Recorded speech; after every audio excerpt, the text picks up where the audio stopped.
Hey guys, welcome to the YouTube video. Today it's going to be an update video. Haven't done a video in quite a while, and I apologize for that because I've been so busy lately. So first thing I'll start off is the stuff I've been doing recently. And for instance, since all those who know, the new Fallout show has started, and I've been a huge fan of Fallout, playing the game since I was a little kid, and I still play them today. I have New Vegas, Fallout 3 and 4, and Fallout 76.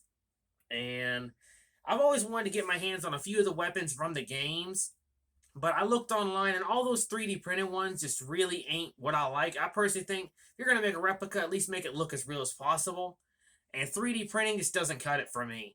So I decided to start making my own weapons. And for YouTube reasons, I must say these are all props. These are not real. So I'm just saying that in advance. And the first one I ever built was my Fallout 3 dart gun. Those who know your Fallout will know this. This was the first gun I ever built from Fallout, and all made complete from scratch. I repurposed a paint gun, and my friend Austin found me some surgical tubing. I built the car myself from scratch, and I put a dart on it, but it's screwed in place so it doesn't accidentally shoot. Beautiful. That one I'm never selling. And then I eventually built a Fallout 4 pipe rifle. And this one I still own. It is one of my beauties, and I still love this thing. And like I always say, before I was a knife maker, I did used to make prop guns and knives all the time. But I had long since don't do that no more because it was hard to get people to buy the props, especially well-made ones, when they could get cheaper ones online. But I've noticed the market's kind of changing now. And this one I'm not selling, though. This one I'm keeping. That one is very special to me. And here recently, I landed a good friend of mine who is also a big Fallout fan, and he's actually bought a couple of my Fallout guns. Since the new show is released, I'm going to start making a few here and there and putting for sale some of these. And they're a lot cheaper than those 3D printed ones you can buy, and they're a lot better well made. For instance, here's a couple of the ones he's already bought. This is a Fallout 4 pipe sniper rifle that I built completely from scratch, using nothing but repurposed materials.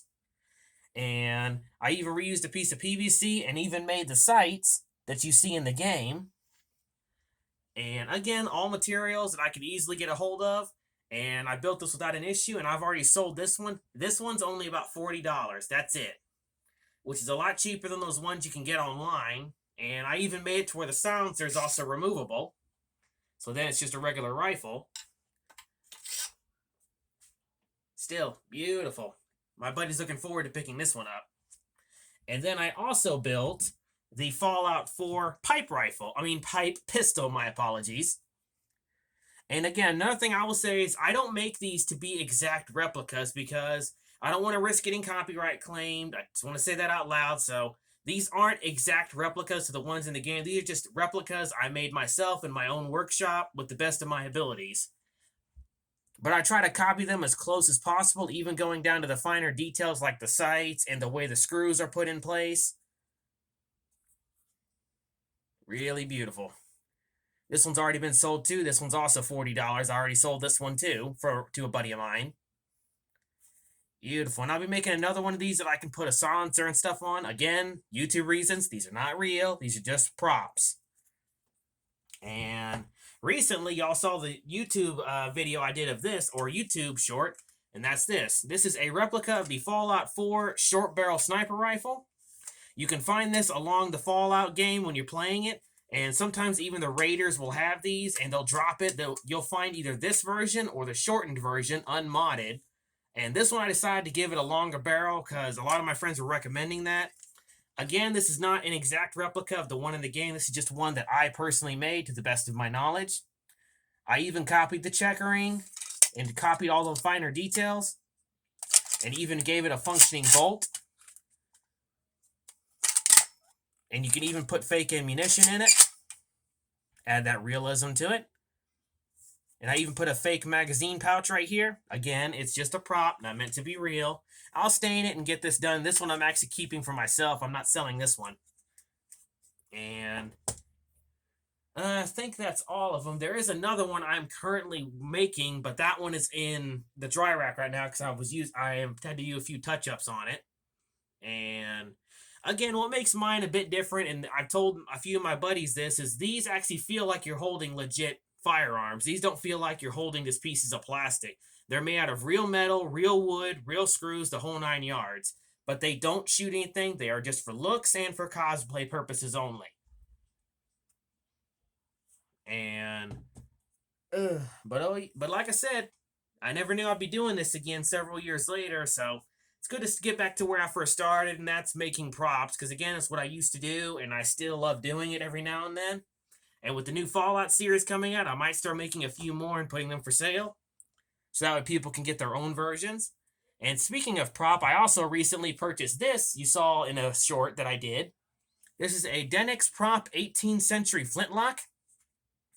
And I got this from a friend of mine named Randy.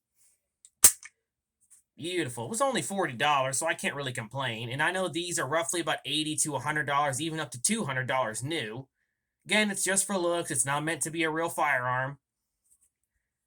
Beautiful. Again, I do collect these here and there just because they're nice to look at. And then my good buddy Sam actually came by to see me, and he gave me this beautiful Damascus knife. So y'all give him some love in the comments. And then I also went to a flea market and picked up a couple of pocket knives. This one I've never seen before. Thought you guys would love to see it. From what I've been told, it's a trimmer for using on animal fur, but those who know will let me know in the comments. Definitely weird looking. I'm keeping this one. And then I also found a Gerber. This one's actually already been sold. This one is going to a friend of mine, my buddy Jack. Beautiful model. EZ out. Beautiful. And then, of course, those who know me, I've recently got into collecting Zippo lighters, and I picked up this one from my local Walmart, a brass-toned one. Only $11, so I figured what the hey. And then last but not least is the best project I did before all this. I made this giant hog splitter out of a 1/4-inch thick piece of steel. And this giant steel I got from one of my scrap buddies, and the reason I hadn't used it yet is because I wanted to know what kind of steel this stuff is. So making a cleaver out of it's relatively simple. And once I cut into it, this thing has some high concentration of sparks. This thing's got good carbon steel in it, and it's very tough. I mean, it took me hours to shape this and put a bevel on it, and it is wicked sharp. And this one I actually already have sold to my good buddy Austin. So sorry guys, this one's already gone. I used rosewood for the handles. Gave it brass pins just to make it look like it's old, but it's not. And I left the tarnished look on the blade. Give it that look of like it's 100 years old, but it's not. Beautiful. Definitely a monster right there. And then I almost forgot, my good buddy Sam also gave me a couple of original Hellraiser comics. Don't really collect these every now and then, but my good friend Sam gave them to me, and I'm always appreciated. I did love the Hellraiser series for a time period, but I eventually stopped watching it, I think, after the 3rd movie. It's just because they're pretty much, to me, they're pretty much a lot like the Saw franchise. Still, I'm keeping those. Those are going in my safe. Anyway, guys, I hope you enjoyed the video, and I look forward to getting this one finished. So I hope you guys enjoy, and if you want me to make one of these for you, I can. It's just it would be for a price, of course, and like I always say, I hope you guys enjoy, and as always, stay sharp and keep collecting.